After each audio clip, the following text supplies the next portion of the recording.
Chapter 1. I guess this is the end. Sitting in our car's passenger seat, I pulled out my phone to check Facebook. No immediate or pending actions that required my attention, yet scrolling through status after status distracted me from reality. My husband Aaron and I made our way through the church parking lot, weaving in and out of congestion, searching for a parking spot. As soon as Aaron turned off the engine, we got out of the car and walked to the sanctuary, synchronized in motion. The morning air was cold, mirroring our emotion. We continued on autopilot, finding our seats just before the service began. Though he sat next to me, emotional isolation left me feeling alone. We didn't say much to each other. The weight of despair strangled my thoughts, my feelings, and apparently my speech. I felt as if I were wearing a neon sign that flashed out of order, but no one seemed to notice. I was dying inside, sick with regret over the way my marriage of almost 4 years was turning out. My breathing was shallow, a side effect of the anxiety that relentlessly pummeled my fragile spirit. Is this it, God? I wondered. Is this really it? My husband had been silent all morning. His eyes reflected pain and defeat. Bent forward with his elbows resting on his knees, it looked as if he were wasting away faster than I was. Why is this happening to us? I had never seen my husband so disheartened, and I was clueless about how to respond to him. I wanted to comfort him and say everything is going to be okay, but I felt like I would be lying. We were miles away from hope, lost in a world we were not prepared for. The grief welled up in tears that sat on the rims of my eyes. My husband's head hung low for most of the sermon. As the pastor spoke, I was distracted by negative thoughts. I was angry with God for letting us endure so much hardship, bombarded with familiar and convincing thoughts that I deserved better. I thought following God and being a good Christian guaranteed blessing. I didn't understand that all marriages encounter hardship. So when my marriage didn't meet my expectations, I questioned if I was good enough.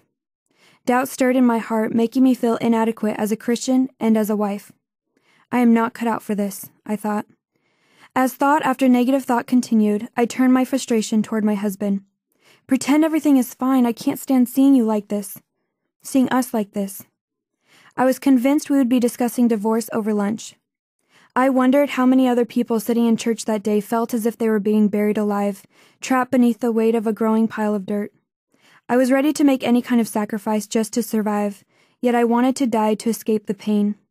I was completely worn out. When we married, we were adamant that we would face life as a team, committed never to opting out through the D word. But already the battle was wearing us down. Unwanted circumstances aroused an unwanted desire for divorce. Contemplating the end of our relationship became an emphatic reality I could not ignore. Seeing my husband slumped over in church, rotting in despair, made me cringe. In that moment, I realized how my actions over the years had taken a toll on his life. I had been so busy dwelling on my pain that I failed to consider how our marital issues were affecting my husband, how I was affecting my husband. That morning as I sat in the church service, I knew this had to be the end of my selfish ways. It had to be, or my marriage would die. God finally had my full attention. I knew that only He would have the power to transform me as a wife and heal my broken marriage. I was humbled, and all I could do was surrender the wreck I had helped cause. I looked at my husband and prayed, Lord, please save us. I don't want to divorce this man. Lord, please help us. Behind the veil. Number 1. Unmet expectations became a catalyst for the bitterness growing in my heart toward my husband. I believed he should live up to the standard I held of him in my mind, and when he failed me in any area, discontentment over my whole marriage tainted my attitude. In what ways do your unmet expectations affect your attitude toward your husband, toward God? Number 2. I thought that as a Christian, I had to be perfect so that I wouldn't misrepresent God's gospel to others. Stepping into church and seeing how other people were seemingly so perfect only confirmed my conviction. I didn't want to be the Christian having marital problems, so I pretended my life was great. In reality, smiling on the outside while suffering on the inside never benefits His gospel.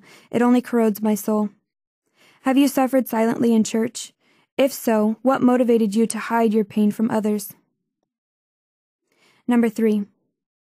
With all my attention focused on my needs and what would fulfill me, I neglected to consider my husband's needs. I knew what was happening to me, but I figured my husband could never understand how deeply wounded I felt. In my hurt, I justified that my pain was more important than his.